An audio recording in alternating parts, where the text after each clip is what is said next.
Good evening, everyone, and welcome. I'm John Conley. I'm the director of the International Space University's Space Studies program. I'll be your moderator this evening for our astronaut panel. And I see we have Paulo Nespoli joining us from Star City, Russia. Welcome, Paulo. Hi. Hi, John. Hello. Every year we have an international astronaut panel, and it's one of the highlights of our summer program, and we're pleased to bring it to Haifa this year. Each year, International Space University brings over 100 of the world's future space leaders together to give them an intense 2-month training with the world's leading astronauts, managers, and engineers. There are over 40 countries represented in the ISU participant body and faculty this year, so it truly is international, and it's a pleasure to bring everyone here tonight. As we get started, I'd like to remind all of you here in this auditorium and all of you watching the webcast how to submit a question. So let's see, I need a clicker. Someone? You can submit a question by Twitter by using the hashtag SSP16, and that will be how we get your questions. Those of you here in the audience, you can submit a question either by Twitter or we will come around with microphones a little later. We anticipate a lot of questions, and we'll do our best to field as many as possible. Now, I'd like to first share some thank yous before we get started. An event like this can't happen all by itself. So first I'd like to thank our host university, Technion, and especially President Peretz Levi for being our host. We also would like to thank all of you, the local community, for all the support you've given us and the warm welcome that the city of Haifa has offered. I'd like to thank our partners. Thank you to our agency partner, the Israeli Space Agency. Thank you to the Israeli Ministry of Science, Technology, and Space, and special welcome to Zohar Tal, the advisor to the minister. Thank you to the municipality of Haifa, the Adelis Foundation, Israeli Aerospace Industries, Rafael, Elbit Systems, El Al Airlines, ImageSat International, Axiom Space, the Aerospace Corporation, and the Lockheed Martin Corporation. And finally, thank you to our panelists tonight. We're honored that you've journeyed from Earth and space to join us this evening and share your experiences to help us learn about the limitless possibilities of space. The three of you represent 3 generations of human spaceflight: the Space Shuttle era, the International Space Station era, and the future. So now, whatever that may be. So before we get started, I'd ask you all to silence whatever electronic devices you have with you, so that we can all enjoy the evening. So first up, I'd like to welcome Dr. Jeffrey Hoffman. Jeff was selected as an astronaut in 1978 and joined the astronaut corps in '79. Jeff has made 5 flights as a space shuttle astronaut, including the first mission to repair the Hubble Space Telescope. He's flown on STS-51D, STS-35, 46, 61, and 75 during what many people would call the golden age of the space shuttle. Jeff left the astronaut program in July of '97 to become NASA's European representative in Paris, where he served until August 2001. Then he left to join the Massachusetts Institute of Technology, where he is a professor in the Department of Aeronautics and Astronautics. I'd like you to welcome Professor Jeff Hoffman.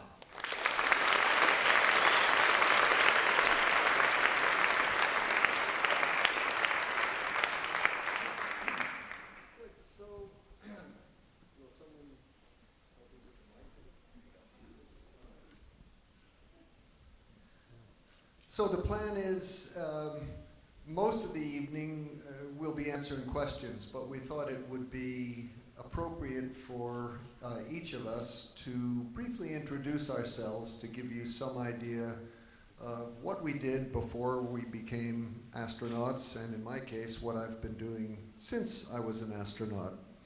So particularly for some of the younger students here, this is a bit dark. I hope you can see.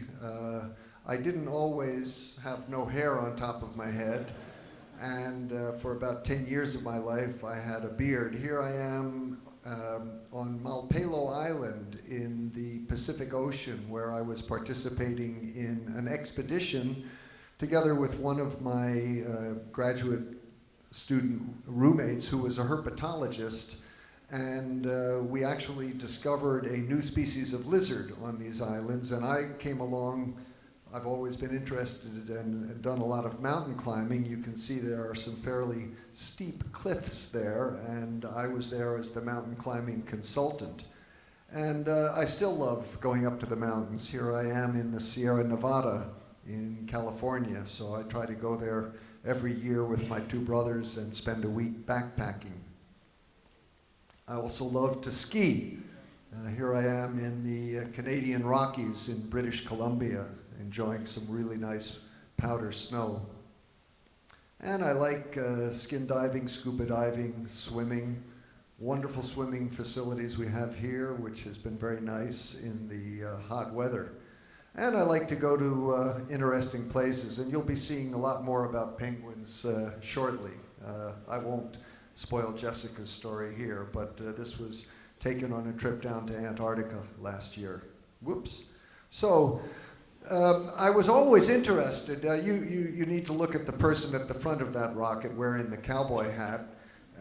I started life as an astronomer doing high-energy astrophysics, looking at X-rays and gamma rays, which tell us a lot of interesting things about stars, galaxies, and so on, but they don't come through the Earth's atmosphere, and so the only way we can look at them is to send our telescopes up above the atmosphere, in this case using sounding rockets. We were launching this rocket from the southwest coast of Spain. I then went I was at MIT for a couple of years, and we actually, at this point, were using satellites rather than sounding rockets. I had always been interested in the space program. I followed it as a youngster. I am old enough to remember the days before Sputnik and before Yuri Gagarin and John Glenn. And it was always something I was fascinated in, but all the early astronauts were military test pilots, and that was not my career. But when the space shuttle came along with a crew of 7 and only 2 pilots, it opened up to scientists and engineers and medical doctors. And so I was fortunate enough to be selected in the first group of shuttle astronauts, and several years later I made my first space flight. And you can see, again, I had lost my beard at this point because it doesn't work too well with an oxygen mask, but that's the 7 crew. And people often ask, do you form strong relationships with the crews that you fly with? And just a couple of years ago, our crew was together on a astronaut. There were only 5 of us here. One, unfortunately, was killed in an aircraft accident, and the other one couldn't attend. But we're still very close. We see each other from time to time, and it's a wonderful, very close relationship when you fly with people in space. Now we live in Boston. There's my lovely wife, Barbara, who is a very fine gardener, as you can see. And I thought particularly I would point out the climate in Boston, particularly when we go out in the heat of Haifa, that from time to time we have very nice snow there. And that's that same place in back where Barbara had her garden, and here I was shoveling out from about almost 1 meter of snow 2 years ago. I am a professor now at MIT, and I truly love working with students, which is also why I come here to the International Space University. At MIT, we have a very hands-on approach to education. So one of the things that I do with my first-year students is we have them design and build and operate lighter-than-air vehicles. There's helium in that balloon, and there's little propellers and control devices. In terms of my own research, I'm very interested in spacesuits. This is an exoskeleton which we built, which is designed to give the same resistance to your body that you get inside a spacesuit. And one of the things we're interested in is possible new technologies for spacesuits. You can see on the right what we call a biosuit, which would be more like a second skin rather than a spacesuit. So that's one type of research. But the thing that I'm most occupied with now, it's very exciting. It's an experiment called MOXIE, which stands for the Mars Oxygen ISRU, which is in situ resource utilization experiment. What we're going to do is, for the very first time, to produce oxygen on the surface of Mars. It will go to Mars as part of the 2020 rover, be launched in July of 2020. It doesn't have a name yet. Very similar to the Curiosity rover, which is now on Mars. Why do we have to produce oxygen on Mars? Well, obviously, if humans go there, you need oxygen to breathe. But far more important in terms of the amount of oxygen you need, I mean, if you're going to get Mark Watney home from the surface of Mars, probably a lot of you have seen The Martian, you've got to have a rocket which takes off, and that's going to take tens of tons of oxygen. And if you had to bring all that oxygen with you from the Earth, the cost is literally astronomical. So we are actually going to electrolyze the carbon dioxide in Mars's atmosphere. You've all, in high school chemistry, electrolyzed water. You pass electricity through water, you get hydrogen and oxygen. You can do the same thing with carbon dioxide. It's a lot more difficult, but you can basically, with enough electrical energy and the proper equipment, get the oxygen out of the carbon dioxide, and we'll use that. It's basically, I'm not going to go into the details, we have to have a pump to compress the Mars atmosphere, we electrolyze it, then we analyze it, and hopefully that will ultimately lead the way someday for humans to go to Mars. I'm never going to get to Mars myself, but I will hopefully have the satisfaction of having played a small part in the preparation someday for humans to go to Mars. So that's where I came from, what I did a little bit at NASA, and where I am now. And I'll pass the mic back to John, who I think will now introduce Paolo. All right. Thank you, Jeff.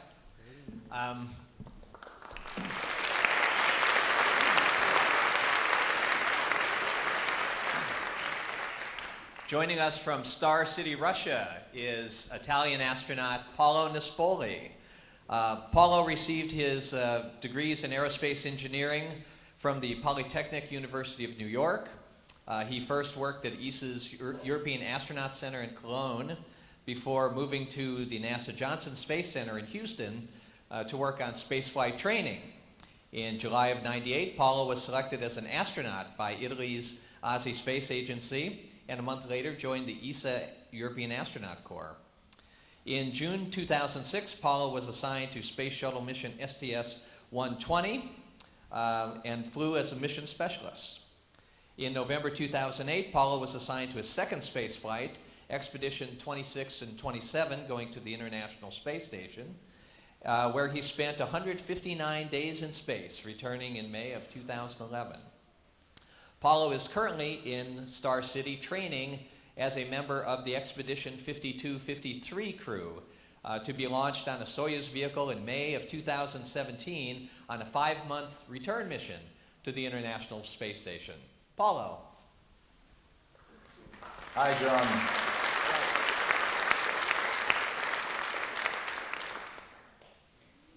Hello. Hi, John. Hi, Jeff. Hi, Jessica. Hello, everybody of the SSP16 and all the guests you have there. I'm really sorry I cannot be there. I would have loved to be there, but Star City did not allow me to take a day off, and I'm here training, which is good and bad.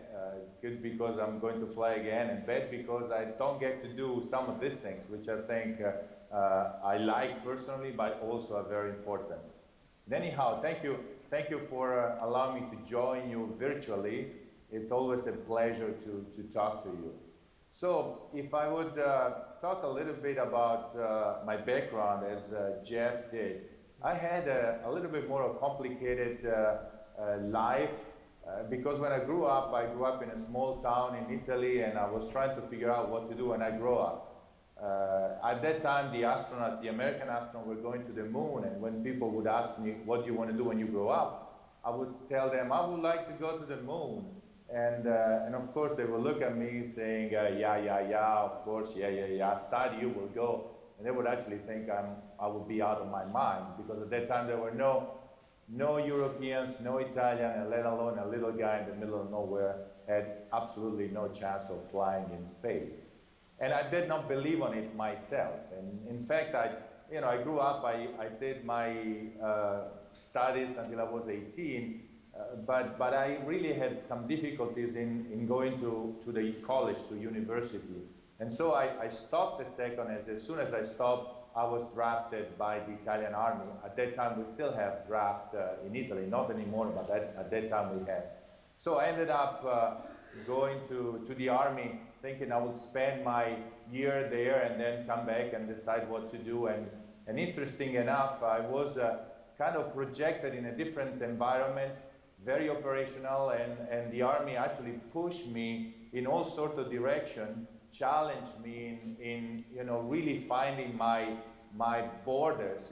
Every time I would say I could not do something, they would push me, and I would figure out that, yep, I could actually do it if I have enough knowledge, enough equipment, enough capabilities, the good mindset, and the team around me. We could do impossible things. So I stayed in the army for quite some time. Actually, I was in the Middle East there, deployed in Lebanon for a year and a half in the early 80s. And after that, it was 1984, somebody asked me, so what do you want to do when you grow up? And at that time, I was already 26. I was an officer in the army. And I thought this is what I would be doing for the rest of my life. But this idea of becoming an astronaut kind of came out, and the question that I was asked was, if this is your idea, why don't you at least try it? And of course, now I was 26. I did not have any college education. I did not speak English at all because I studied French in school. And I had a regular body type, so at least one of the three basic requirements I had. But I decided that I was young enough and crazy enough that essentially I threw away a career that was going pretty well, but I had to recon. That was not really what I wanted to do, really. And so I challenged myself in trying to make this crazy dream come true. So I enrolled in a university in the United States because I thought that I would get a university degree and also learn English. And it was quite challenging, especially the first couple of years. But then it went, finished my university, and immediately right after that, it's when actually I met Jeff Hoffman, who was part of a crew member of the shuttle when the first Italian astronaut was supposed to fly. And I did participate to that selection. I went all the way to the end, but I was not selected. And so I started working in Italy for a company that actually was building a part of the equipment that eventually flew in space with Jeff and the Italian crew members. And it was really, really interesting. So this cemented again the idea that I really, wanted to work for space and possibly in space. So I kept trying every time there was a selection, I would submit my application, and it took 3 times. So by the 3rd time, I was starting getting a little bit old at that time, but by the 3rd time, I was selected in 1998. And I started my training in the United States. barely missing Jeff, because Jeff barely left when I arrived there. But I started training, and eventually it took a lot of time. It took almost 10 years before I flew my first mission. And after that, I was lucky enough that I ended up flying, being assigned to a long-duration mission. It was quite a change of environment, because I went from the United States, from Johnson Space Center, from flying on the Space Shuttle, to be sent to Russia to learn Russian, learn a new spacecraft, and learn a new way of doing business in a certain way. So, and also, I never thought I would fly in space for 5.5 months. A week is okay, 10 days is okay, 15 days, like the first mission, was okay, but 6 months was kind of thought I was like, it's going to be a long way to go. So I ended up flying in 2010 and 11. It was very interesting, and suddenly last year I was assigned to another mission, so I'm going to fly next year. And I heard Jeff that said that it's not going to go to Mars, and I'm not quite sure why he said that, because I feel somehow I'm not that young anymore, and I'm still flying in space. People look at me like, wow, I would fly in space, and I will be more than 60 years old. So that would be pretty interesting. I would never had even dream of doing 1/3 of what I was able to do, or what I did do. So I don't know. Maybe we'll go to Mars later. It depends a lot on what you guys will be doing. What you will come up with and how things turn out. Today we actually fly on the space station. It's pretty interesting. Let me share again some of the pictures here. The space station is pretty interesting. We do. It's a house laboratory flying at about 400 kilometers. If you think about it, it's not that far from Earth. I mean, it's really almost for astronomical distances, you're almost on Earth.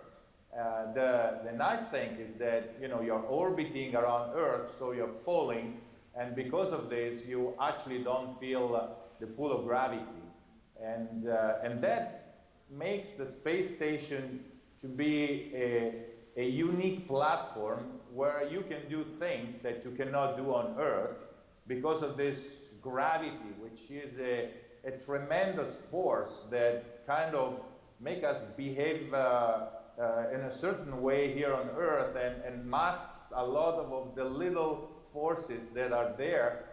But if you have this elephant, which is the gravity, you cannot really look at the little ants running around. So you go in space and suddenly you can see all those little ants. So you can do a lot of science, a lot of things. You can test a lot of technology that you can really not do here on Earth. Also, I think what we are really doing with the space station, we are actually refining our operations or learning how to operate a base which is in a remote place, in a confined environment, in a dangerous environment, because anything that happens up there has the possibility of killing you fairly quickly. And we learn how to build machines that are reliable, to build redundancy, to build a control center that is able to command and control the space station while the astronauts sleep and work during the day. That's a lot of work that has been done on the space station from this point of view. Also, we are kind of looking at ourselves, how the body behaves. All of this because, of course, if we want to go away, we need to really understand how the body works and what happens if you stay there in space for a long time. The last thing I think that the International Space Station is important for is because it is international. And it's unbelievable how nations that have a completely different political system, completely different views on a lot of things, and they don't agree on almost anything. Strangely enough, they have kind of come up with something that they agree with, which is the space station. And the space station has been going for 20 years and will keep going for some other years. So international cooperation is really important here. Interestingly enough, possibly the international cooperation, the space station, showed to us how we need to build projects if we want them to be solid. If we want them to be solid with respect to political changes and things like that. So this is very important. But we need to explore. We need to continue. And of course, space, low Earth orbit is going to become, I'm sure it will become in very few years, a tourist place. You know, we will be able to buy a ticket and spend a week in space, and Jeff and I probably will go up there again when we have the possibility and we have enough money, when the price will go down, actually. But I think it will really happen that tourism in space will flourish, because really being in microgravity and looking at the Earth from up there, it's something that is absolutely unbelievable, and it's an experience that everybody needs to do. So this will happen, while people like Jessica will actually really start traveling far away and going to the future, you know, go and capture asteroids, going to Mars, looking for wormholes. God knows what they're doing. With your help, that you will. Can anybody there build a teletransporting machine? You know, we're kind of tired to get this spacecraft and fly away. I want to have the possibility of going like, build me up, or you know, Scotty, beam me up, things like this. So I'll give you the mic. All right. That's your challenge for the future. And here goes Jessica. All right, thank you for that challenge, Paulo.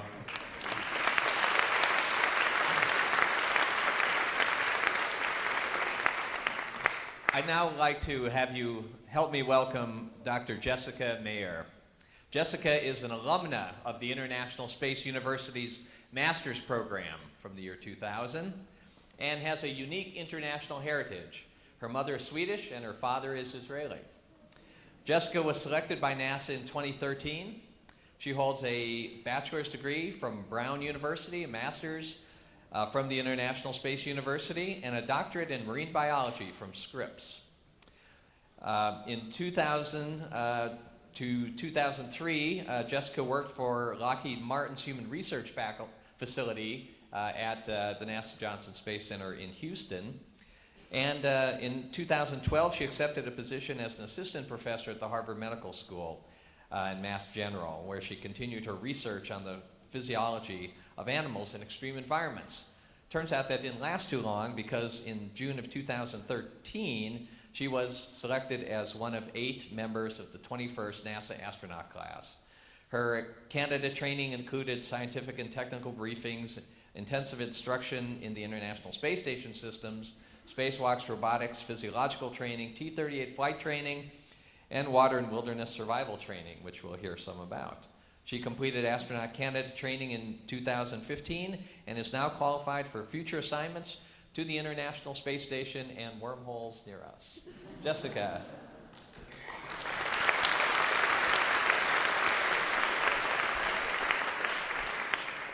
All right, thank you very much. It's really an honor to be here tonight, and as John mentioned, very special to be back here in my father's homeland in Israel, and I have many cousins and relatives around still that I'll get to see. Some even came here. They're graduates of Technion, so it was wonderful to have this opportunity. And most importantly, perhaps, I am, as John mentioned, an ISU grad. So great to be here, coming sort of full circle. I remember being a student, looking up and meeting astronauts and seeing all of these people as well. So it's wonderful to be here today. So as John mentioned, I did come from a very international background, but I was born in the US in a tiny town called Caribou, Maine. This is a view of what that looks like from the International Space Station. Jeff, you can probably make out some other distinct features from your neighborhood as well. And from the time I was 5 years old, I started saying that I wanted to be an astronaut. I guess there are a lot of parallels between characteristics that astronauts have in common. I love to hike and be outdoors and to ski. You can see me here on one of my first sets of skis. This was due to having a Swedish mother, so already with skis on when I was 2 years old. But from the time that I was 5, I was saying that I wanted to become an astronaut. And everybody always knew that about me. It was sort of this space dream, but I don't think any of us really ever thought that it could come true. All of us knew that the chances were so slim of it happening, but nonetheless, I did start that journey. I spent a lot of time in nature. Sounds like Jeff did as well. Biology was really my other passion. And so even though it wasn't necessarily the most stereotypical path toward becoming an astronaut, most people think, well, I should become an engineer or a pilot. I wanted to make sure that I followed what it was that I was passionate about. And so I sort of pursued 2 careers. And again, that brings us to another parallel with Jeff. I guess it always leads you to penguins. Who knew there were so many parallels between penguins and astronauts? So after studying biology in university, I did also immerse myself in as many space-related activities as I could. We're very fortunate in the US. NASA has a lot of outreach opportunities, summer programs for children that are younger students and even up to university ages. And I know that a lot of other of your countries and space agencies have these opportunities as well. Clearly, you've all come together in this pursuit now. But my past really led me toward this career. As John mentioned, I did initially, after ISU, I did work for 3 years at the Johnson Space Center supporting human physiology experiments. And that also brings me full circle. Now I'm going to be a subject for all of those experiments instead of facilitating them and then doing some experiments on animals. Now I get to be the sort of pincushion to help give back to science in that way. But while I was at Johnson Space Center, I had some amazing opportunities that got me thinking about going back to school, and I started thinking about, I think the real pervading theme in my life was, first of all, of exploration and looking beyond what we know, in discovering the next step, looking a little bit further, and even just from the basic science perspective, so much out there that we still don't know. And that was really, for me, it was the biological entities. It was looking at these amazing behaviors that we have in the animal kingdom. To me, humans, not so impressive compared to the amazing diversity we have in the animal kingdom. Birds that can migrate all the way almost around the entire planet. Animals like emperor penguins that can dive for up to half an hour on a single breath. So imagine holding your breath for the next 30 minutes while you sit here. Elephant seals, they can dive for 2 hours on a single breath. So I was really captivated by how these animals could support, what makes their physiologies and their bodies so unique and so powerful that they are able to accomplish these extraordinary behaviors. And so that's what I really led me toward my graduate career at the Scripps Institution of Oceanography. I started researching this on the internet, just like all of us do everything now, and started reading about these incredible scientific careers of these researchers there that were doing these real groundbreaking studies, looking at how deep diving animals can dive for so long and so deep. And specifically, my studies were really centered around oxygen depletion. So we would actually attach these microprocessors on the backs of the penguins. You can see here, if I can I do that? Here we go. We'll go this way. I'll try not to blind anyone in the audience. So you can see these small backpack recorders that we would actually put on the animals, and then we would monitor different aspects of their diving behavior and then actually record these physiological variables so we could measure things like heart rate and the oxygen level of the animals during the dive. And I was fortunate enough, again, a shared passion here, a lot of astronauts also love to explore and scuba dive, so I was lucky enough to dive in the Antarctic as well, and that is just an extraordinary experience because that's where all of the life is, in the Antarctic. And I could talk about that for hours, but I won't. I also studied the elephant seal, so this is the best diver in the seal world, like I mentioned, 2 hours on a single breath. So the same kind of things, we're trying to measure different aspects of their physiology and try to understand why it is they can do the things that they do. After that, I moved on. I became interested in high-altitude birds. So now you can kind of see this pervading theme of exploration and extreme physiology. What is what are the animals that can really push the limits. You have these deep diving limits that can hold their breath for so long. You have a very, very efficient usage of their oxygen stores in order to accomplish that. But we also have a lot of animals that live at high altitudes. That, for example, the bar-headed goose, the species of goose that migrates twice a year over the tallest mountains on the planet, over the Himalayas. Of course, there's only a half to a third of the amount of oxygen up there to breathe. As humans, if we try to climb Everest, we have to acclimatize for weeks. Most of us do it with oxygen if we're going to do it at all. But these birds actually do it from sea level in India, crossing the mountains in 8 hours. So really extraordinary behavior, and I was really interested to see what it was about their physiology that made them unique to do that. So this was probably the most difficult thing I've ever done. More difficult than being an astronaut was becoming a mother to 12 goslings and actually teaching them how to fly. The idea was to fly them in the controlled environment of a wind tunnel so that we could measure these various aspects of their physiology in this controlled environment. To do that, we took advantage of this imprinting instinct. Some animals, particularly waterfowl, have this very strong imprinting instinct, and so the first thing that they see, they look to for guidance as their parental figure. So I really did become Mother Goose, and I raised this flock of 12 goslings you can see here behind me. When the time came to fly them in the Department of Engineering, this was work that I conducted in Canada at the University of British Columbia. Unfortunately, the wind tunnel was broken, so I had to resort to flight training on the scooter, which was actually a lot of fun. I'm glad I got to do it in the end. It was an extraordinary experience where I would be flying with the birds. I would be on the scooter, and the bird would be so close to me that sometimes their wingtip would be brushing my arm, and you're looking into the eye of this flying animal, not to mention your baby. So it was a pretty special experience. So it took a lot of work, but finally we were successful in training them to fly in the wind tunnel. Of course, this is a slow motion video here. The bird's flying at about 45 kilometers per hour. We've trained it to wear a backpack recorder similar to the ones you saw in the diving animals. It's trained to wear this mask so that we can collect the air that it exhales, analyze it for oxygen and carbon dioxide so we can understand how they use oxygen, what is their metabolic rate during the flight, and even lower the amount of oxygen in the mask that they're breathing in to make it as if that they're flying at high altitude. This is a flight of a bird flying at 10.5% oxygen, so only half of the oxygen that we have here at sea level. They were successful at flying even down to 7%, which is higher than the summit of Mount Everest. So that was the hardest thing I ever did, and then came this. So in 2013, I was lucky enough to be selected to the most recent class of NASA astronauts, and there are 8 of us. And I'd just like to briefly point out, one of the interesting things about our career, yes, as you can see, there are a lot of similarities between the type of people that pursue this career. I think we all have this nature to explore, which means a lot of us are pilots or scuba divers and have some shared interests. The cool thing about my class is that we're all very different. There are 8 of us, 6 military, 2 civilians. There are helicopter pilots, jet pilots, medical doctors, electrical engineers, me as a scientist, flight test engineers. Everyone comes from this extraordinarily different background, which makes, I think, is one of the most important things that we do when we work in teams.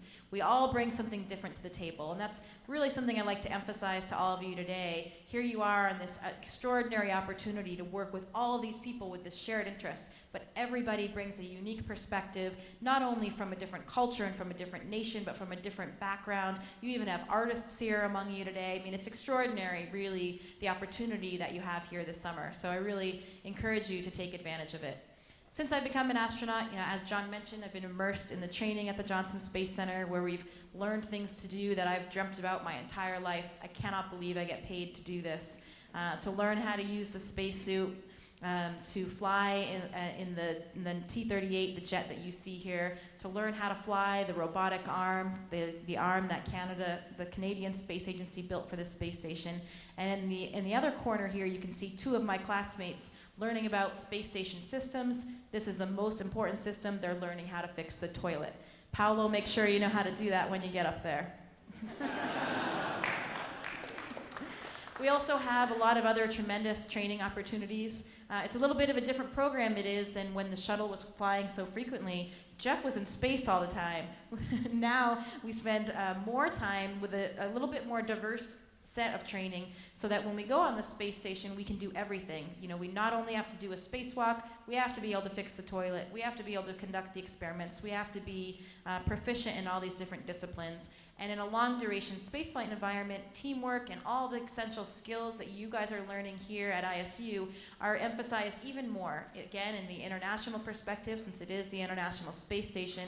So we have various training expeditions, hiking trips where we work together, emphasizing important things like team care, self-care, teamwork skills. Even, you can see the picture in the middle, maintenance training. We actually spent 2 weeks out at Ellington Field where we keep our NASA T-38 jets. I was working with the mechanics every day, learning how to fix them, since, again, learning how to fix that toilet, very important. One of my ground jobs is working as a capsule communicator in the Mission Control Center. So I was recently the lead Capcom for Expedition 47, the crew that just came back, and also for the Bigelow expandable module. If you followed any of that, pretty cool new technology that we've been demonstrating on the space station. NASA also, all of the space agencies involve themselves in a lot of analog training now too, since you can't really train for space until you're up there to really experience all of that. So how can we have different analogs here on Earth that we can help emphasize some of these skills? So we do that underwater in what we call the NEMO mission, the NASA Extreme Environment Mission Operations. I was fortunate enough to do that way back in 2002 before I was an astronaut as a life science crew member. And most recently, actually, I just completed the European Space Agency's CAVES training. I actually just came from Italy from this extraordinary training where they had us living in the most amazing network of caves underground in Sardinia. It's a 25-kilometer long network of these incredible caves. And it was truly unlike anything any of us had ever seen. It was difficult to believe that you were still on this planet, which this is where I'm going to end, because I think hopefully this brings us to the future element, to hopefully one day exploring other planets again. And this is the type of training that will really benefit us. We were truly exploring, we were mapping and surveying uncharted territories. And I was seeing these things like you can see in this photo that it didn't even look real. We honestly felt like characters in a science fiction movie walking around, and it just was jaw-dropping landscapes everywhere we looked. And so there are a couple of photos from that extraordinary training opportunity that we had, thanks to the European Space Agency. And one of the coolest parts about that training, again, it was truly international. Even more than what we do on the space station, we also had a Chinese taikonaut on our crew. So we represented, there were 2 American astronauts, a Russian cosmonaut, a Japanese astronaut, and our Chinese taikonaut, and also a Spanish astronaut representing the European Space Agency. So it was truly an international crew and an amazing experience for all of us. So I think at this point we're going to open it up. We'll hand it back over to John for questions, and we welcome questions from all of you following along on Twitter as well. Right. Thank you, Jessica.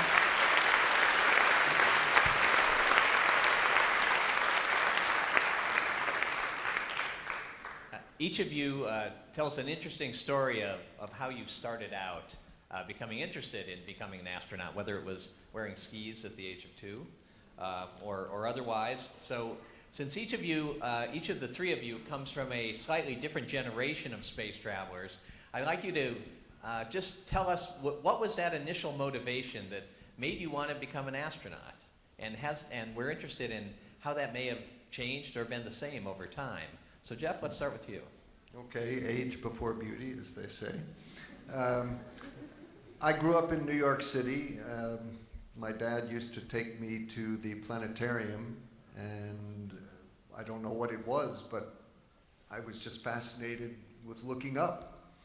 And of course, that was long enough ago that it was the beginning of the space age. There were television programs, newspaper and magazine articles about the coming space age, about how we would launch satellites and how someday people would go into space. Of course, the only astronauts at the time were in science fiction, Flash Gordon, Buck Rogers, Tom Corbett, and so on. And I ate that up as a kid. As I mentioned before, all the early astronauts, once people did start flying in space, were military test pilots. But my love of looking up led me to an astronomy career.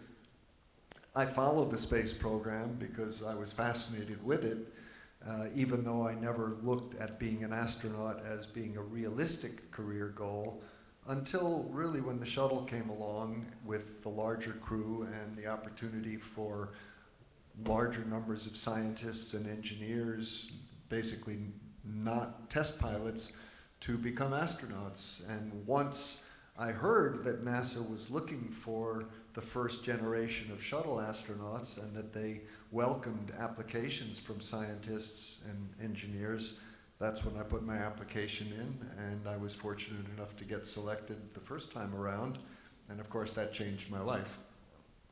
Thanks, Jeff. Paulo, coming from a small town in Italy, what motivated you to become an astronaut? Well, I was a little kid when the American astronaut were going to the moon, and I think as everybody in my generation, we were just glued to the TV monitors, and we were just living this extraordinary story of anything you can think of that was in there. And of course, I think I was one of the practically 99% of the kids of my age that really wanted to be an astronaut. I think I always been a kind of a curious person. When I was young, I also like to do kind of crazy things. I like to do rock climbing. I actually like to do cave exploring. I used to do all sorts of crazy things, and but I really did not believe that things could actually, that I could actually do something. So it was actually when I was in the army and they kind of pushed me to do something like this. Let's see, yeah, and which is kind of crazy by itself. You know, they throw you down on a plane, and this was a kind of a high altitude jump. That I kind of started believing that, you know, I can do these crazy things and I'm having fun somehow, and so maybe this thing of becoming an astronaut is important. I mean, it's possible, and I looked into myself, and I found that this really was not just you know, the idea of a little kid was something that I could do. And I would have liked to do, and so I dared to try to do it. All right, thank you. And Jessica, coming from a small town in Maine. I guess for me it was watching Jeff's shuttle missions, which is actually I think true. So I was 1 when Jeff was selected to be an astronaut, and I grew up. I'm sorry.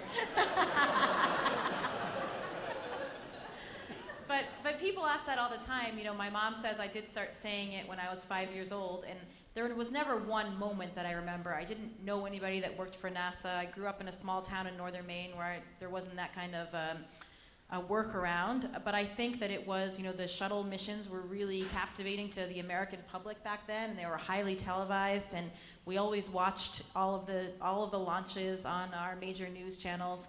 And I think, so for me, sort of like I said in the introduction, this spirit of exploration was always what was driving me. And so I started saying it. I was just captivated by seeing these shuttle launches, I guess. And in the first grade, I distinctly remember our teacher asked us to draw a picture of what we wanted to be when we grew up. And I drew a picture of an astronaut standing on the surface of the moon with the American flag, kind of like that picture that we always see now. I wish I still had that.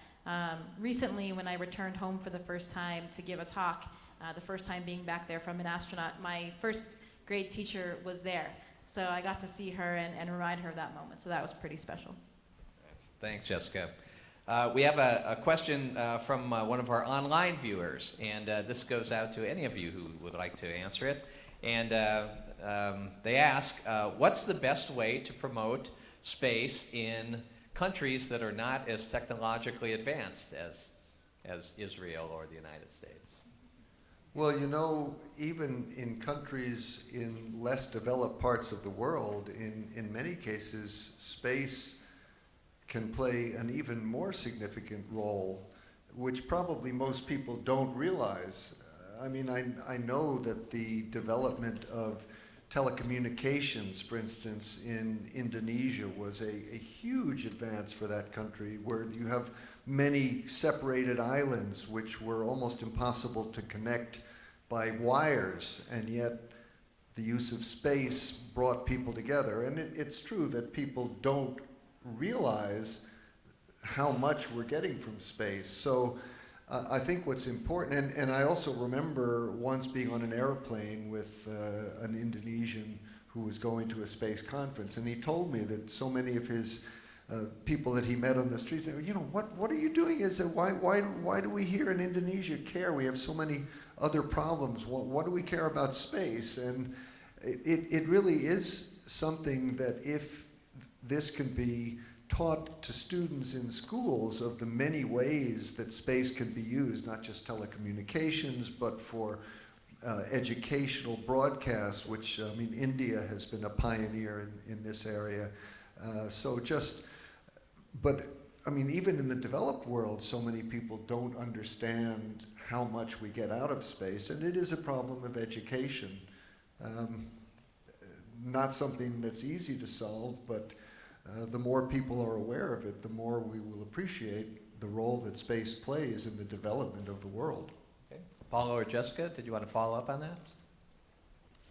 I think Jeff already said it. I mean, I would add how important are remote sensing satellites to understand a little bit more our environment and help agriculture, help fishing, help a lot of things.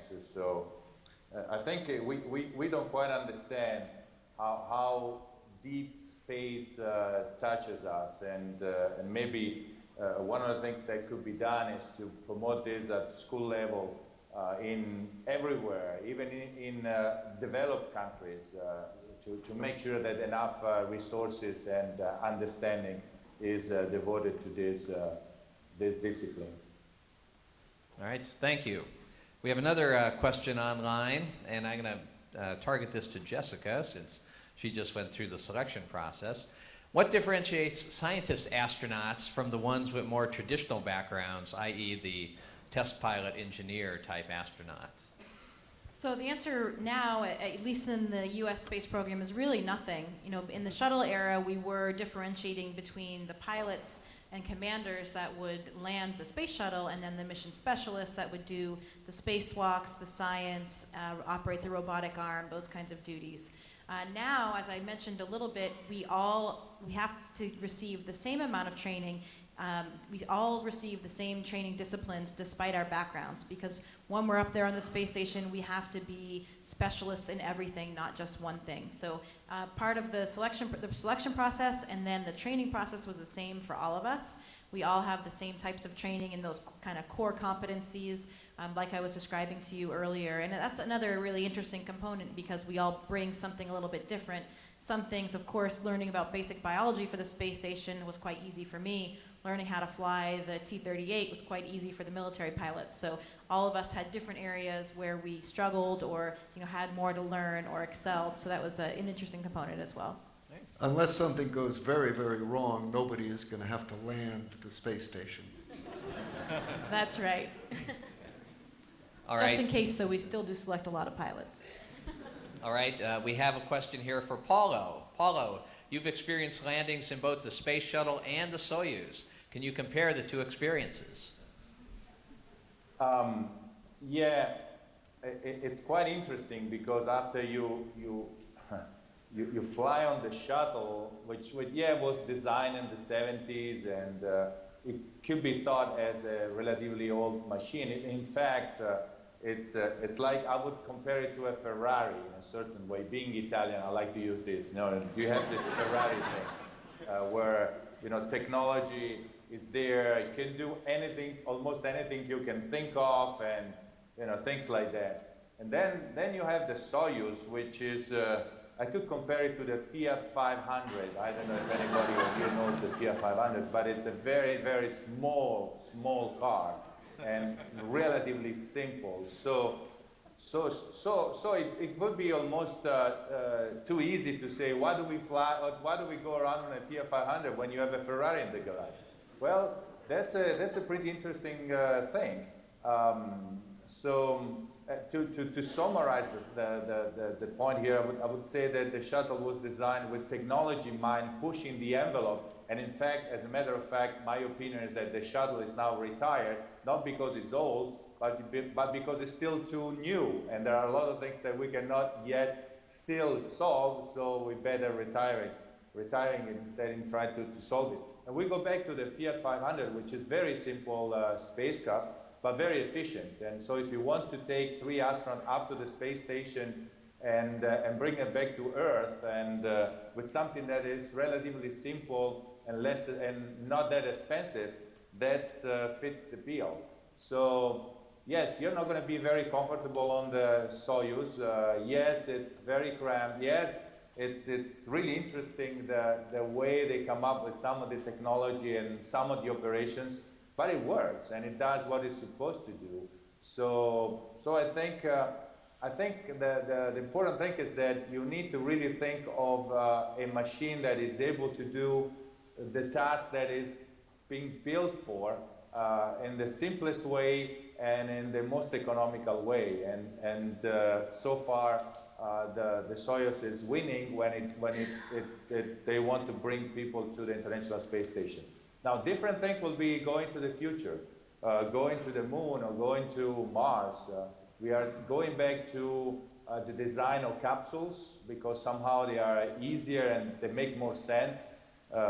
If you just want to go back and forth from space and you don't want to carry an aircraft with you, which is very interesting, but it requires a lot of technology. So I think the bottom. I'm not even sure how to close this thing. I mean, I was fortunate enough to fly on the shuttle. I was pretty amazed on what that machine could do. And but it was really complicated and cost a lot of money. And if at the beginning fly on the Soyuz is kind of like, wow, this thing really flies. At the end, it really does what it's supposed to do, and you have to be impressed by the simplicity of the spacecraft and the fact that it really carries you up and down. Yeah, I would say the landing is a little bit rough. You know, they call it a soft landing, because you don't get killed, but I would say you almost get killed. So they should get a little bit better on that side. All right. Thank you, Paulo.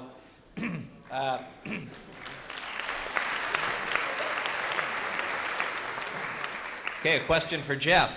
In 1993, on mission STS-61, you became the first human to take a dreidel into space. Can you tell us how that happened and where that dreidel is today? Sure. Well, I am Jewish and I celebrate Jewish holidays. In fact, I'll go back before that to my very first space flight, which was in April of 1985, which happened to be during the holiday of Passover, Pesach, and we go into crew quarters for 1 week of medical quarantine before we actually fly. And I brought my matzah with me into crew quarters. And I actually asked the people in charge of the shuttle food, could I bring my matzah into space? They had never heard of matzah. But I showed them, and unfortunately when I cracked the matzah, you all know, many crumbs fall out. And I have to tell you, crumbs in space are not good because unlike on the Earth, when they fall to the ground, in space they just float around and they become a hazard. So matzah was banned from space flight. I will say that we do typically, even regular bread actually has a lot of crumbs, and the preferred type of that type of food is tortillas, which are flat and they are unleavened, so I think they still qualified for Passover. It turned out that the December of 1993 flight took place during the Jewish holiday of Hanukkah, which is the Festival of Lights. And the dreidel, for those of you not familiar, it's a little top which you spin, and it originally was a gambling game, and you looked at which side came up, and that determined whether you won or lost. The previous year, I had been in Israel, had visited Jerusalem, and had met with a Jewish artist who presented me with a handmade silver dreidel, and also a Hanukkah menorah, which I took into space. And let's see if this actually will play here. We may need some technical help. There is an audio here. And we have liftoff. Liftoff of the Space Shuttle Endeavour on an ambitious mission to service the Hubble Space Telescope. Hey, Endeavour Houston, for Jeff. All of America would like to know what you've got and what you're doing with it. Well, this is the Jewish holiday of Hanukkah, and there's various ways that we celebrate it. And one of the games that we play is a little game with a dreidel, and it's something that you spin, and then you see which side comes up, and according to that, you either win or lose. And I was just trying to see how you might reinterpret the rules for spaceflight, since there's no up or down. And I guess on the subject, to help the celebration, I also brought along the other thing that we do. Hanukkah is the festival of lights. It lasts 8 days, and to celebrate it, we light a little menorah, which... Of course, we did not light the candles in space, but it was nice to celebrate. And I should mention that, of course, often people ask about some of the religious connotations of spaceflight. It is not, in my opinion, a sectarian experience. We've had people from all the great religions of the world, Jews, Christians, Muslims, Buddhists, Hindus, and so on, and atheists. But I think, and I'd be happy to hear comments from Paolo and Jessica, but almost universally everybody who goes up into space and looks at the amazing vista of our planet below us and the heavens above us has a sense of genuine awe at just the experience that we are. I felt that knowing on the outside of the window was a vacuum where if I were out there, I would not survive more than 10 seconds. You realize somehow the ultimate hostility of the universe, most of the universe, to life, and it really gives you a sense of how precious life is and how precious our planet is. And that also, I think, for many astronauts leads to an increase in how important it is to protect our planet. And you find many astronauts will come back from space with much more of an ecological sensitivity. So that was my experience with Hanukkah in space and a little bit beyond. Thanks, Jeff.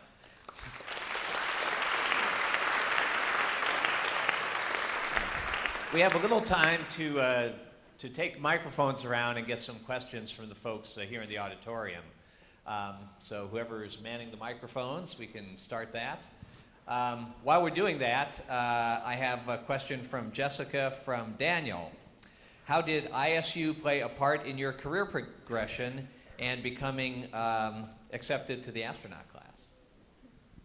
Yeah, I think it was actually a big part of increasing my perspective about the world. You know, I grew up, of course, as we mentioned, in the US, and as many of you may know, sometimes we have a reputation of being a little bit closed-minded and looking only within. So I knew a lot about NASA and I knew a lot about the human spaceflight program, but I really hadn't even thought about what the rest of the world was doing. And so it was really eye-opening for me to get that perspective from our teachers, from our professors here, but as I mentioned earlier, also from the other students, to understand what space meant for them. And it was really, it always is a unique perspective from everybody, depending on where they're from, how they grew up, you know, what experiences they had. And so I think the biggest thing that ISU gave to me was that international perspective, and also learning more about other disciplines other than the human spaceflight program, even things down to orbital mechanics and space law and space policy, things that I hadn't really ever thought about.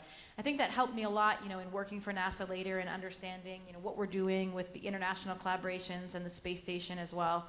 And to kind of segue that previous question into this one, you know, I agree that this sort of what we call this overview effect of, that's always why I think I wanted to be an astronaut, to feel what it's like that Paolo and Jeff have both felt, to look down on this fragile blue ball that's below you, and everything you've ever experienced and everyone you've ever known is down there. And to understand the perspective that would give you, I think would just be, you know, really, as Jeff said, does change people. I mentioned it earlier in the lecture I gave to the students, but if we could take all the world leaders up there, and a lot of astronauts before me have said this, you know, when we're up there as crews, it doesn't matter what country we come from, and even if our two countries might be having problems down on the ground, we really don't as a crew when we're experiencing that mission together and looking down on our planet with no boundaries below us. So maybe if we could take all of the world leaders and send them up to space. And leave them there?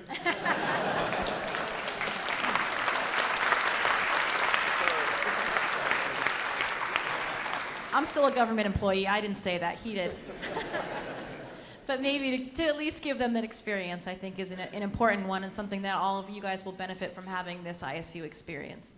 All right, thanks, Jessica. Okay, we have a few microphones out there. Where's the one over on this side? Who has it? Okay, first question, please.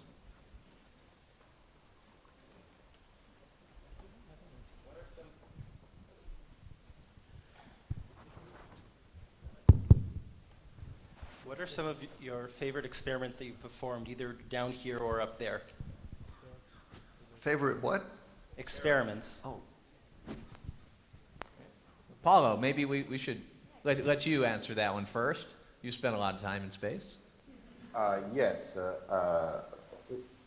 I think, by the way, you interestingly enough, you said down here. I think some of the things that Jessica mentioned before, I was lucky enough to be on Nemo underwater and also on caves. That was really interesting because it really lets you understand yourself a little bit better and appreciate a part of the world that you would not see otherwise. But in space, I am an aerospace engineer. We did a lot of experiment in every field. The one that really caught my attention was an experiment that took a special fluid, put it into a sphere, and then they tried to push the sphere inside there and see what kind of movement this fluid will make in 0G. Because if you try to do this here on Earth, you still have the gravity vector that will distort the behavior of this fluid inside. But if you do it in space, you can actually mimic what we think may happen inside the molten center of the Earth. And I found myself peering into this experiment and looking at this and seeing all this one and being just fascinated by this one. But we did, and we are doing a lot of experiments, and every time it's just amazing. You know, I don't understand most of them. I mean, I am just the hands of the scientists up there, and I just need to make sure that I'm able to follow procedure the way they are written. But it's pretty amazing when you actually see something happen and you can take these results and give them back to Earth. So in a certain way, all the experiments, the one that actually give you data, are really, really good and really fulfilling from a personal and professional point of view. for Jeff? me, you know, ever since I was a Boy Scout, I used to love to build fires. There's a little bit of pyromania in a lot of us. I hear from the reaction here that some of you share that. When I was a young astronaut, one of the first technical assignments I was given was to go to the Glenn Research Center in Cleveland. They were developing experiments where you actually burn things in space. And I helped the scientists design some of those experiments in ways that they would actually work when you were in space. And it was really a wonderful twist of fate that on my 5th and final space flight, we actually finally, after many years, flew some of those experiments, and I actually got to make fires in space, and it was really fun. Jessica, you've put geese in wind tunnels. How do you top that? Yeah, that's the best research out there, by far. No, I think, as Paolo sort of alluded to, the way the program works now is we're really up there as operators. Even though I have a background as a scientist, I'm up there following procedures because there's someone else that's much more important than I am that's been designing and building this experiment here on the ground for the past 10 years waiting for it to fly. So we want to make sure that we do it correctly for them. And that kind of leads me to another one of these points that's so important to emphasize is that, people often see us as the face of human spaceflight and exploration, and people want us to come speak to them for some reason and serve us these panels, and they want our autographs. But at NASA, there are thousands of other people, just like there are at all of our country's space programs, who are really the much more important people, the ones that are training us, the ones that are building the spaceships, the ones that are getting us there safely and making sure that the entire mission goes as planned and that we come back safely as well. And those people are not usually in the spotlight, but those are the ones that we're doing the science for, that we're doing the experiments for, experiments ranging from how the space flight and microgravity environment affect the human body, to protein crystal growth, to these combustion experiments that Jeff mentioned. Really, every branch of science is represented now on the International Space Station. Any of your favorite disciplines, you can Google, look up an experiment, and probably find something out there that interests you. So there's a whole variety of it, and the fact that we actually get to contribute to it and bring back, get some data, as Paolo mentioned, and be able to contribute to basic science and to furthering exploration and the spaceflight missions is really, I think, the most exciting part for all of us. All right. Thanks. All right. Thank you all very much for sharing your stories and all your insights. It's been very interesting to hear. I think everyone here in the room already is convinced that being an astronaut is the coolest job ever. So are we. So I'm curious to hear, what are maybe some of the downsides? What are the negative aspects of being members of the astronaut corps? And in particular, if there's been any negative influence or impact on your life as family members, your families. Well, I'll start as having started before either of my colleagues. First of all, it takes a tremendous amount of time in your life. Now, being an astronaut is not the only thing that did. Actually, even before I was an astronaut, I was an astronomer, and I used to travel a lot on observing trips. But particularly now, with the international nature of spaceflight, in training for a space station mission, and I'll let Paolo talk more about that, but you spend a tremendous amount of time away from home. And then, of course, there is the aspect of danger. I mean, in the shuttle program, my second space flight would have been the very next flight after the Challenger. And so we were very, very close to the crew who lost their lives. And of course, as astronauts, we have the great privilege and thrill of going into space, and I'm willing to accept that risk for myself, but our families have to accept the risk and the danger without the thrill of getting to go into space, and that's a pretty big sacrifice for them. So, and again, astronauts are not the only people who do dangerous things. I don't want to make that. I mean, soldiers in the Army, policemen, that can be a very dangerous job. But astronauts are in the public eye, and when something happens, everybody in the world knows about it, and that puts their families in a very, very critical position. So it definitely has an impact on your personal life, and one that I think all of us owe a lot to our families for the support that we get when we do these things. Paulo? Well, yeah, I mean, Jeff, you almost said everything that I would have said. I would just add that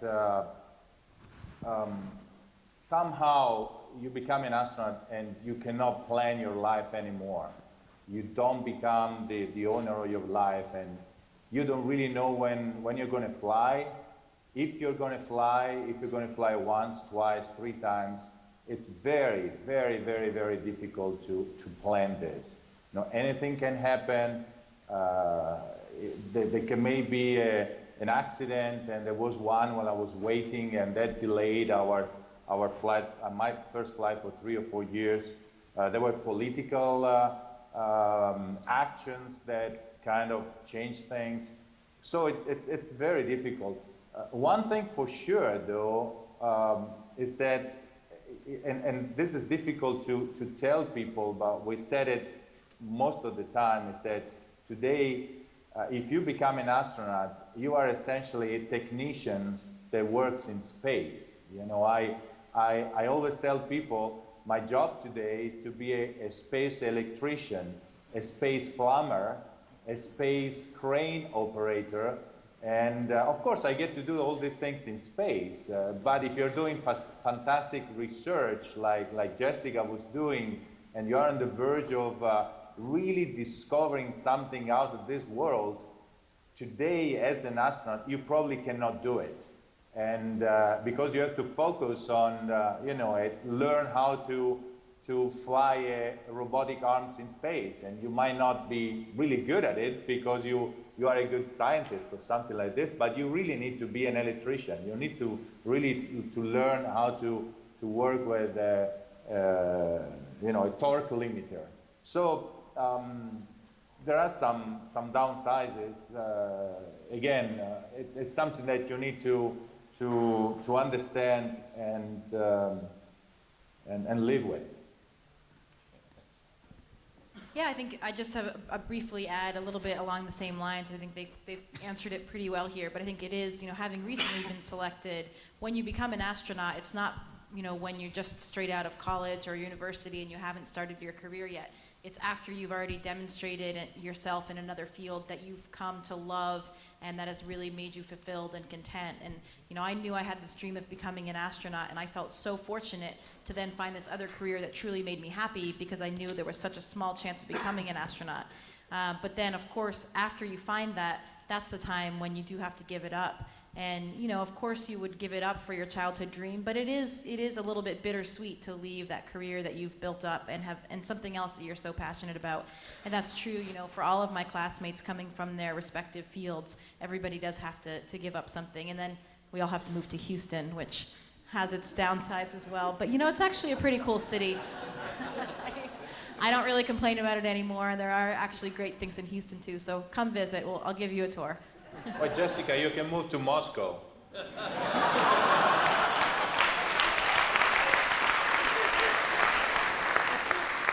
When the astronauts are first brought to Houston, they normally bring us there in June or July, which is the hottest time of the year. And when they bring them to Moscow, they bring them in January, just to make sure that you're serious about the job. All right, thanks. I think we have a question in the back. Yes. So you guys have very successful careers. I wanted to know, did any of you experience a big disappointment in your career, and how did you deal with it? Did it lead you to something new? Thank you. Well, I could start off by saying the importance of failing and being able to accept the possibility of failing and then moving beyond that. For me, it was trying to become an astronaut. Like many astronauts, many people apply many times. I applied previously in the previous selection in 2009. I did get an interview. I made it to the final round, sort of what Paolo was describing before too. And in the end, I didn't get selected. And they said, you know, you did nothing wrong. You had a great interview. You know, we encourage you to apply again, but it's a numbers game. So, you know, you just didn't get it. And so at that point, you know, I could have given up the dream and said, that's okay, I don't want to apply again because I'm just going to fail again. And it is quite psychologically very taxing to go through that selection process. It does take its toll on you and on your families too, I think, as Jeff mentioned, even being an astronaut. So for me, it was failing, but then in the end, I was lucky enough that I did try again, I did stick to it, and it did work out. So I think always an important life lesson, you know, for anything you do, you have to be willing to accept that you might fail. But if you do fail, something great might come after that. All right. Paulo, have you had any disappointments during your career? Oh, many, you know, many self-inflicted, but I think the worst one, the one that burned more were when there were some kind of, let's say, political interference, and when things seem to be settled and clear, suddenly you know, somebody else is flying instead of you, or you are gone, and things like that. And it happened more than once for me. So I think at the end, you know, I got through all of this because somehow I was, well, first of all, really passionate about what I wanted to do and very focused. So I did look at this as a temporary setback and not as the end of the world, as somebody else may have looked at.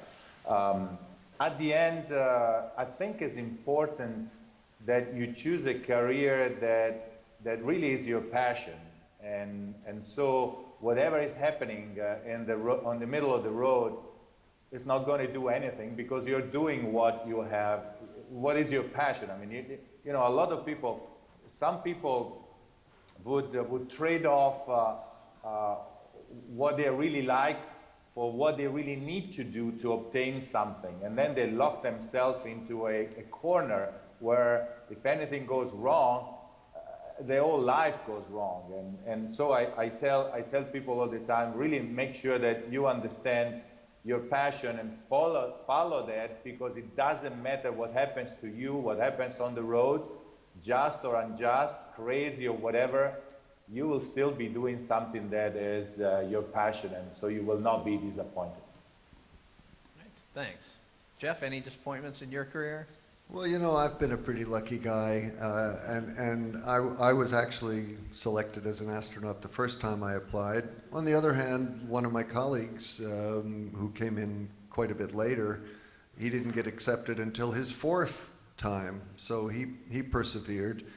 And yes, I mean, I've had actually in my academic career, sure, I've put in proposals that don't get accepted, but I think I would really feel bad about complaining about disappointments when I've been so lucky in my career. I mean, I had 5 space flights. I got, as an astronomer and an astronaut, I got to put my hands on the Hubble Space Telescope.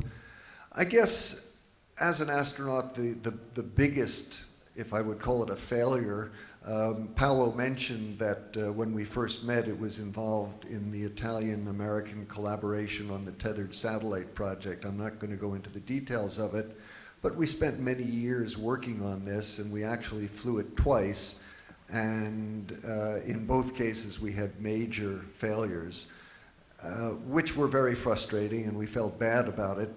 But on the other hand, we learned a lot, and in the end, looking back, that was perhaps the most fascinating technical project that I ever worked on. So I can't complain. I've been a lucky guy.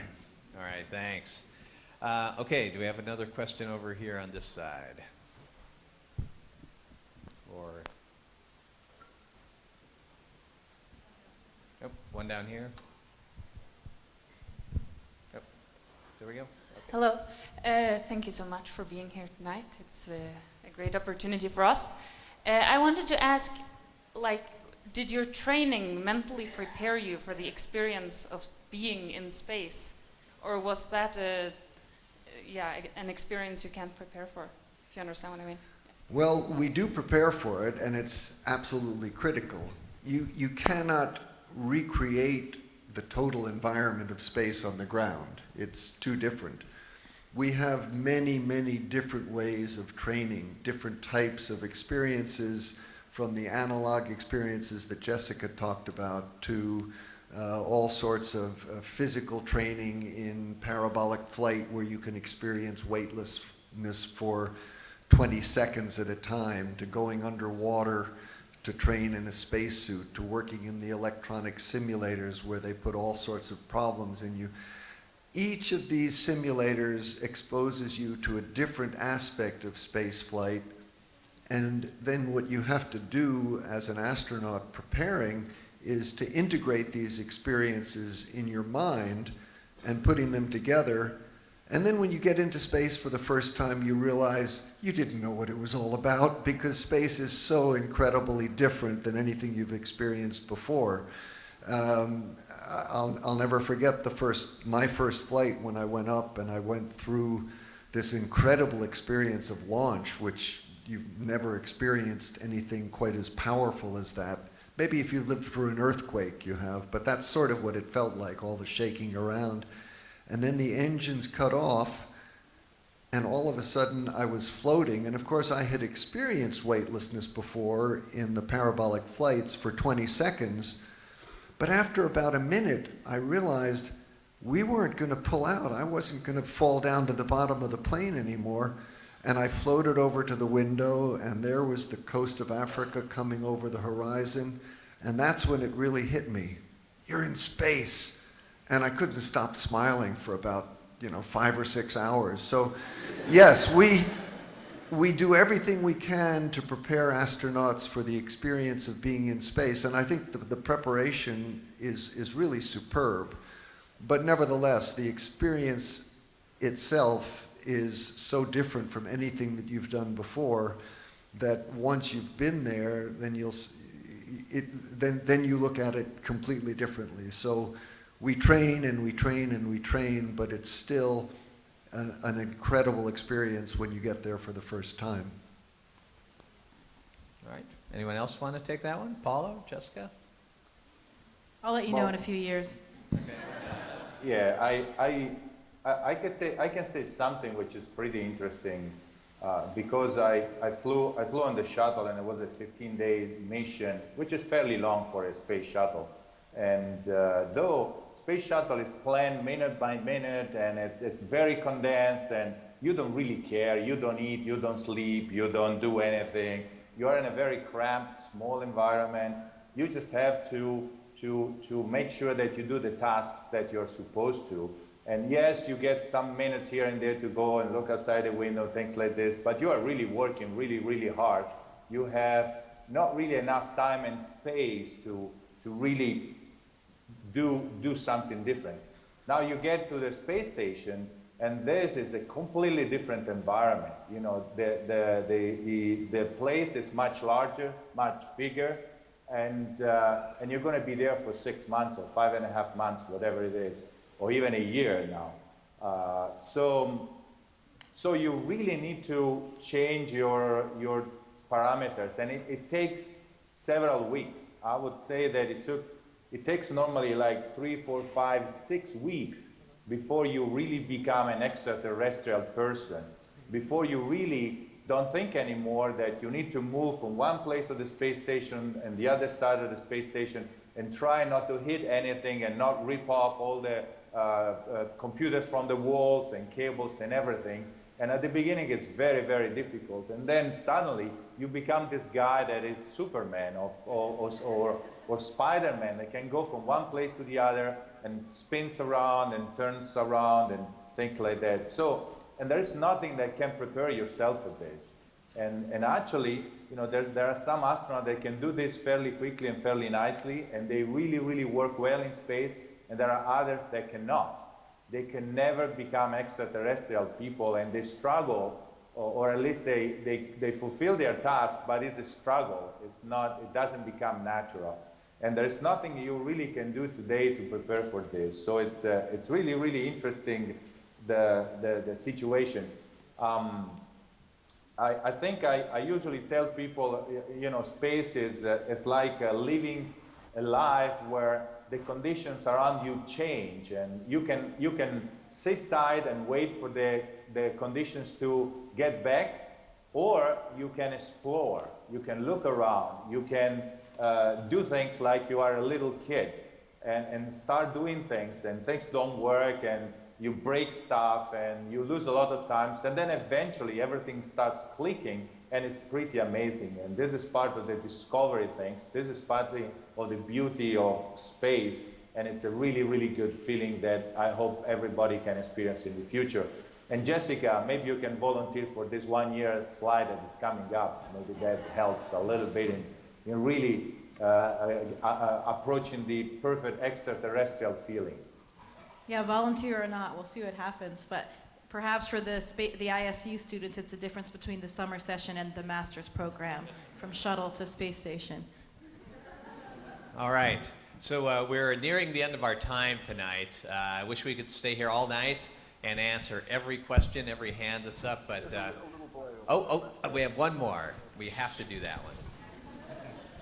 Press something?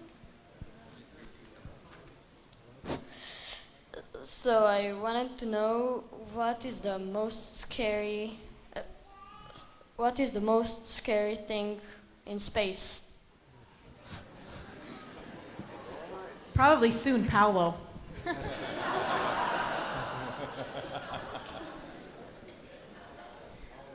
Well, I will tell you, I described how during a launch, the vibration, this is particularly in the space shuttle during the first few minutes of the flight, we were shaking around so much, and particularly when we went through Mach 1, the sound barrier, and the vibration increased. And on my first flight, people told me it's going to be very violent, but you can't really prepare yourself. And I really thought, this can't be normal, something must be wrong. The wings are going to fall off, the whole shuttle's going to fall apart. But luckily we had good structural engineers who designed it, and in fact it didn't, it held together. And after that it was just one wonderful thing after another. Right? Paulo, scary stuff. Well, you know, I already mentioned that the Russians should work a little bit on this re-entry and soft landing thing. Also because they don't tell you all of this during training. I mean, you know, you're sitting in a simulator here in Moscow, and you just look at the monitors and, okay, now you're landing and all of this. And then when this happened for real, you know, I heard Scott Kelly saying the first time, it's like coming down the Niagara Falls in a barrel while on fire. That was on the first.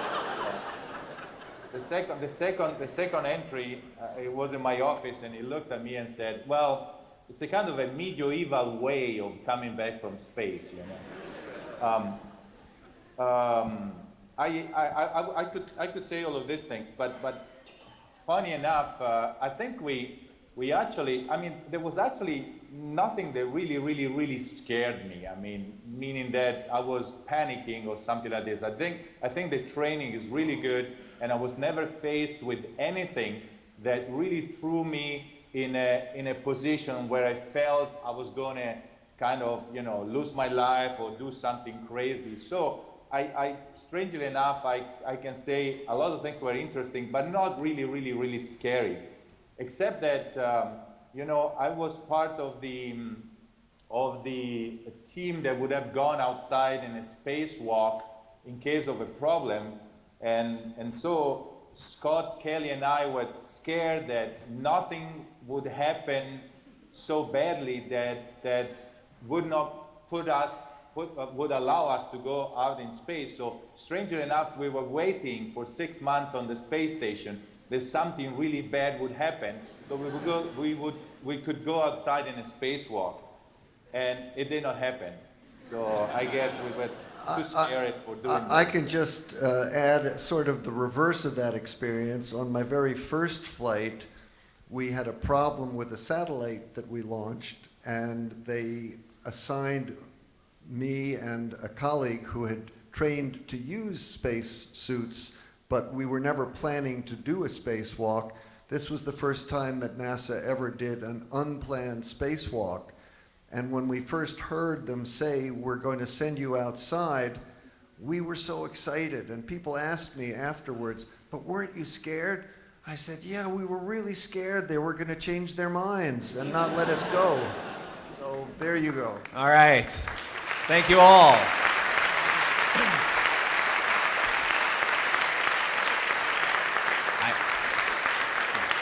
I think that's a perfect question to end on. I couldn't do any better than that. So I'd like us all to thank NASA astronaut Jeff Hoffman.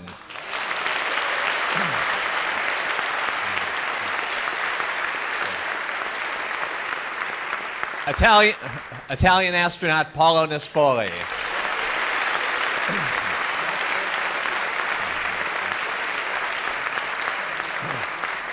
And the NASA astronaut Jessica Meir.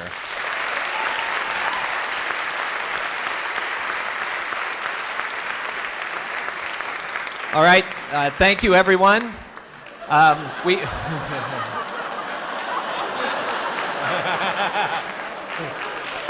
We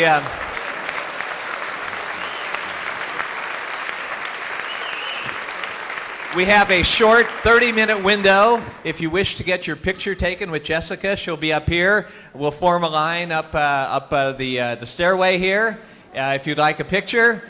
And for the rest of you, good night. Thank you.